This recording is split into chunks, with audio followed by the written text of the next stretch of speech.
بسم اللہ الرحمن الرحیم۔ السلام علیکم ورحمۃ اللہ وبرکاتہ۔ اللہ تعالیٰ نے قرآن پاک میں ارشاد فرمایا ہے وَإِن كُنتُم مَّرْضَىٰ أَوْ عَلَىٰ سَفَرٍ أَوْ جَاءَ أَحَدٌ مِّنكُم مِّنَ الْغَائِطِ أَوْ لَامَسْتُمُ النِّسَاءَ فَلَمْ تَجِدُوا مَاءً فَتَيَمَّمُوا صَعِيدًا طَيِّبًا فَامْسَحُوا بِوُجُوهِكُمْ وَأَيْدِيكُم مِّنْهُ۔ اللہ تعالیٰ کے فضل و کرم سے ہمارے دروس جاری ہے، اور اللہ کا یہ بہت بڑا کرم ہے کہ ہم فقہ کی باتیں پیش کرنے کی کوشش کر رہے ہیں۔ آج ہمارا درس تیمم کے مسائل ہے۔ ہم تیمم کی تعریف اور اس کے احکام اور اس کی صحیح ہونے کی شرطیں سنتیں بیان کریں گے انشاءاللہ تعالی۔ اسلام نے اجازت دی ہے کہ جب تک پانی پر قدرت نہ ہو برابر تیمم کرتا رہنا چاہیے جتنے دن گزر جائیں۔ یہ خیال دل میں نہ آئے کہ تیمم سے اچھی طرح پاکی نہیں ہوتی۔ یہ وسوسہ شیطانی ہے، کیونکہ جس طرح آدمی وضو و غسل سے پاک و صاف ہو کر نماز وغیرہ ادا کرنے کے قابل ہو جاتا ہے، اسی طرح تیمم سے بھی ہو جاتا ہے۔ یہ خدا پاک کی مزید رحمت ہے جو اسی امت محمدیہ کے ساتھ خاص ہے۔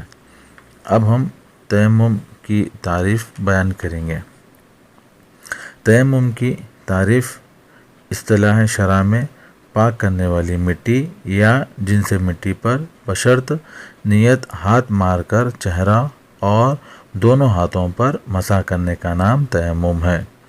تیمم کے احکام: تیمم وضو اور غسل کا قائم مقام ہے۔ تیمم کے صحیح ہونے کی شرطیں 6 ہیں۔ نمبر 1 نیت، نمبر 2 مسح کرنا، نمبر 3 یا زیادہ انگلیوں سے مسح کرنا، نمبر 4 مٹی یا جنس مٹی کا ہونا، نمبر 5 مٹی یا جنس مٹی کا مطہر یعنی پاک کرنے والی ہونا، نمبر 6 پانی پر قدرت نہ ہونا اس کے علاوہ، نمبر 7 حالت اسلام کا ہونا، اور نمبر 8 اعضائے تیمم پر مانع مسح کا نہ ہونا، اور عورتوں کے لیے حیض و نفاس کا موقوف ہونا بھی شرط ہے۔ اگر ان میں سے ایک شرط بھی فوت ہو جائے تو تیمم نہ ہوگا۔ اب ہم تیمم کے سنتیں بیان کریں گے انشاءاللہ تعالی۔ تیمم کی سنتیں 8 ہیں۔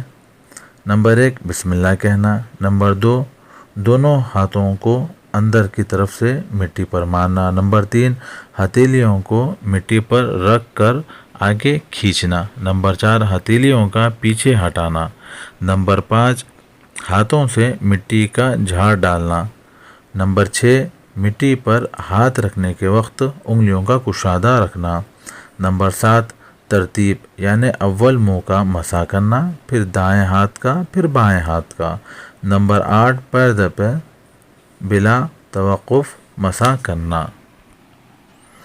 اب ہم تیمم جائز ہونے کی صورتیں بیان کریں گے۔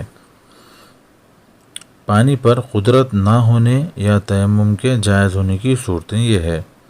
نمبر 1 پانی موجود نہ ہو اور 1 میل تک نہ ملے، اس قدر جو وضو یا غسل کے لیے کافی ہو۔ نمبر 2 پانی موجود ہو مگر اس کے استعمال سے بیمار پڑ جانے یا صحت میں دیر ہونے کا خوف ہو۔ اسی طرح جبکہ سردی کی اس قدر شدت ہو کہ جنبی کو غسل کرنے میں کسی عضو کے ضائع ہو جانے یا کسی مرض کے پیدا ہونے کا خوف ہو اور گرم پانی نہ مل سکے، اور اسی طرح پانی تک جانے میں کسی دشمن یا درندے وغیرہ کا خوف ہونا۔ اللہ رب العزت سے دعا ہے کہ اللہ تعالی ہمارے اس بیان کرنے کو قبول و مقبول فرمائے اور ہمارے دروس کو قبول فرمائے۔ جزاک اللہ۔ السلام علیکم ورحمۃ اللہ وبرکاتہ۔